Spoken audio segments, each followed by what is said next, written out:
I hope आप लोगों ने एसएससी सीजीएल 2026 का फॉर्म भर दिया है। नहीं भरा है तो आने वाले दिनों में आप भर ही दोगे।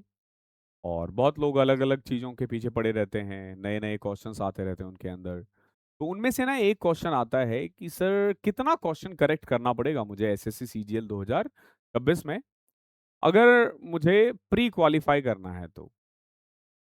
अगर मैं मेंस देना चाहता हूँ तो मुझे प्री में कितने करेक्ट क्वेश्चंस करने हैं, कितना मुझे अटेम्प्ट करना है? क्योंकि देखो अगर आप ये मान के चल रहे हो ना कि आप 100% करेक्ट कर लोगे, तो आप गलत हो। 100% क्वेश्चंस गलत किसी का नहीं होता है, ठीक है? 100% क्वेश्चन सही किसी का नहीं होता है। एक्यूरेसी 90, 95 ये मेंटेन करनी होती है। जो बच्चे नए हैं, मैं एक बार आपको रिवाइज़ करवा देता हूँ पैटर्न के बारे में। जब आप एसएससी सीजीएल की बात करते हो, तो प्री में ना आपको टोटल 100 क्वेश्चंस करने होते हैं। मैथ्स ऑर्डर में ही लिख देता हूँ। देखो पहला सेक्शन होता है रीजनिंग, फिर होता है जीके, फिर आएगा मैथ्स और फिर आएगा इंग्लिश। अब पैटर्न आगे पीछे कर दे तो ये मैं नहीं कह सकता हूं। अब देखो रीजनिंग में 25 क्वेश्चंस होंगे, जीके में भी 25 क्वेश्चंस होंगे, मैथ्स में भी 25 क्वेश्चंस होंगे और इंग्लिश में भी 25 क्वेश्चन होंगे।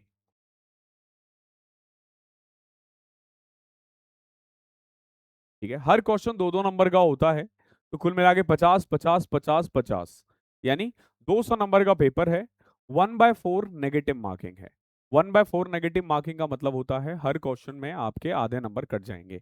जैसे ही आप कोई क्वेश्चन गलत करते हो तो आधा नंबर आपका गया, आधा मार्क्स तो गया। क्या कर सकते हो फिर आप अपनी एक्यूरेसी पे काम कर सकते हो जो आपके हाथ में है। पहले क्या होता था कि हम लोग बच्चों को बोलते थे कि भाई एटलीस्ट 160 प्लस टारगेट करो, बट अब मैं बच्चों को बोलता हूं कि 150 प्लस टारगेट करो। इसमें आप माइट भी कि आप डबल ए का भी कट ऑफ क्रैक कर लोगे 150 प्लस अगर टारगेट करते हो तो। पर ध्यान रखना 150 plus is never been an easy task. अगर मैं पहले की बात बताऊं तो रीजनिंग 25 क्वेश्चंस करने में हमें 17 के करीब मिनट में लगते थे, जो एवरेज बच्चा बता रहा हूं मैं। ठीक है, 17 से 18 मिनट। जीके में 4 से 5 मिनट मिलते थे। ठीक है, मैथ्स में एक एवरेज बच्चे को 25 से 30 मिनट लगता था और इंग्लिश में 8 से 9 मिनट लगता था।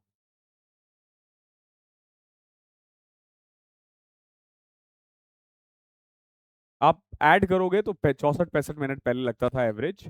अब 64-65 मिनट तो होते नहीं है एग्जाम में, इसीलिए कुछ ना कुछ क्वेश्चंस शूट करके आता था, लेकिन अब ऐसा नहीं है। अब अगर आप देखोगे तो अब आपके पास केवल 15-15 मिनट मिलेंगे। 15-15 मिनट मिलेंगे। तो सेफ अटेम्प्ट क्या होना चाहिए रीजनिंग के लिए? देखो एक तो हमेशा सेफ अटेम्प्ट ना 23-24 होना चाहिए सेम रीजनिंग के लिए। और मैथ्स के लिए भी ना अप्रोक्स आप समझो कि 22 के करीब आपको टारगेट करना चाहिए, या 20 से 22 कह लो। ठीक है, अगर आप 20 से 22 करते हो तो विद 100% एक्यूरेसी होनी चाहिए, विद 100% एक्यूरेसी होनी चाहिए। तो मैंने एक पूरा चार्ट ही बना दिया है आप लोगों के लिए। देखो जैसे इस चार्ट को देखो, 15-15 मिनट है हमारे पास।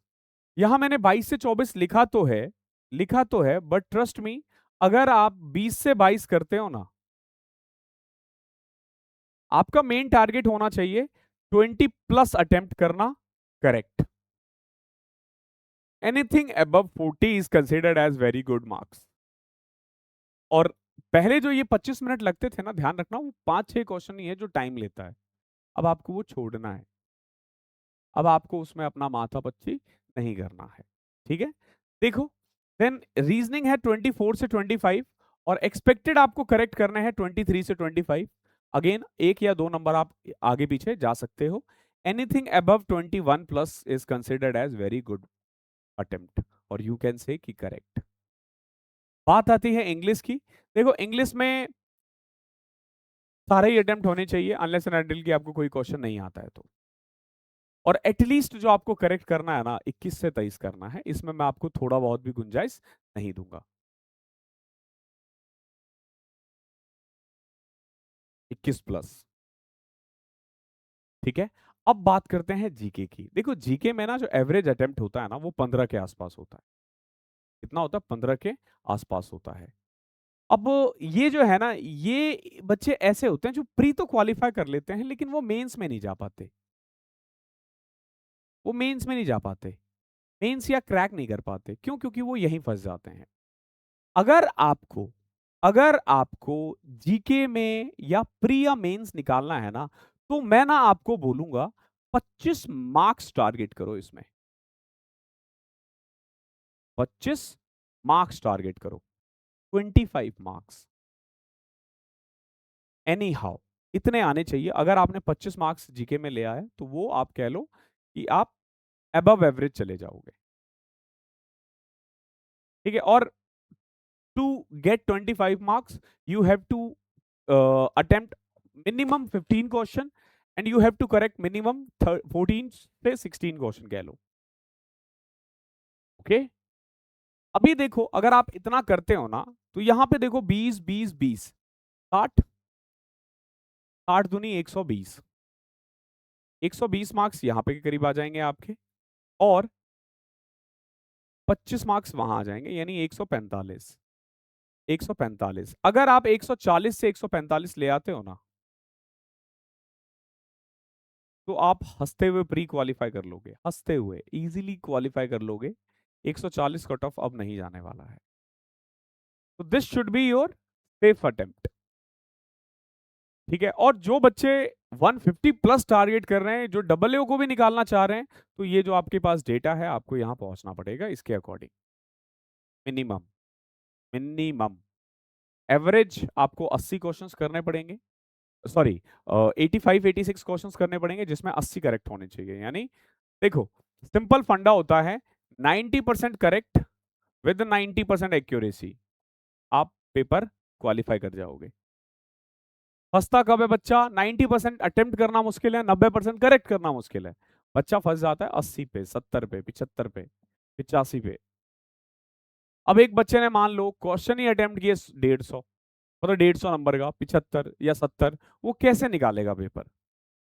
मैं पिछली बार एक बच्चे से बात कर रहा था, वो बोल रहा है कि लड़की थी, वो कह रही थी कि सर मेरे पेपर तो अच्छे गए हैं, क्वेश्चंस मैंने अच्छे खासे बना लिए हैं और आ भी रहे थे मुझे। मैंने पूछा कितने अटेम्प्ट किए? उसने बताया सर मैंने 62 अटेम्प्ट किए। मैंने बोला 62 अटेम्प्ट करने के बाद तुम्हारा पेपर अच्छा कैसे हो सकता है? तुम तो वैसे भी आउट ऑफ रेस चले गए। इवन अगर आपकी एक्यूरेसी 100% भी है ना, तो भी आप 70 75 से क्वेश्चन कम नहीं कर सकते, ध्यान रखना। तो आपको इन पे काम करना पड़ेगा अगर आपको 150 प्लस स्कोर करना है तो। इसके अलावा मैं आपको बोलूंगा कि अगर आप एसएससी की तैयारी कर रहे हो एंड स्टिल आप मैथ्स में लैग कर रहे हो, तो और बहुत ज्यादा आपके पास टाइम है नहीं, ठीक है, आप 6 महीने का सब्सक्रिप्शन ले लो। इसमें प्री प्लस मेंस दोनों की तैयारी हो जाएगी। 499 में है केवल। 12 मंथ्स और 24 मंथ्स का भी प्राइस दे रखा है। वीओडी बाय करना, ध्यान रखना। अच्छी बात क्या है कि ये सारी क्लासेस हो चुकी है, आप आराम से वीओडी देख सकते हो, जब चाहे जितनी बार चाहे देख सकते हो। बहुत सारे मॉक्स है इसमें। इसमें लेवल अप टू मेंस है, मेंस के भी क्वेश्चंस इसमें इंक्लूड हो रखा है, तो आपको कहीं से कोई भी दिक्कत नहीं आएगी। Thank you so much. अगर आपको कोई और क्वेश्चन परेशान कर रहा है, मोस्ट वेलकम। आपके लिए कमेंट सेक्शन खुला हुआ है, आप पूछ लीजिएगा, मैं अलग से उस पर वीडियो बना दूंगा। नेक्स्ट सेशन आप किस पे चाहते हो मुझे बता देना। इसके अलावा एक चीज और ध्यान रखना, आज से हमारा यूट्यूब पे रात में 9 से 10 समापन 3.0 लॉन्च हो रहा है, जो बिल्कुल फ्री ऑफ कॉस्ट है, बिल्कुल फ्री बैच है आप लोगों के लिए। तो डू ज्वाइन दिस बैच, क्योंकि उससे बाहर पेपर में कुछ नहीं पूछा जाता, नहीं पूछा जाता, ये हर साल का है। Okay, thank you so much.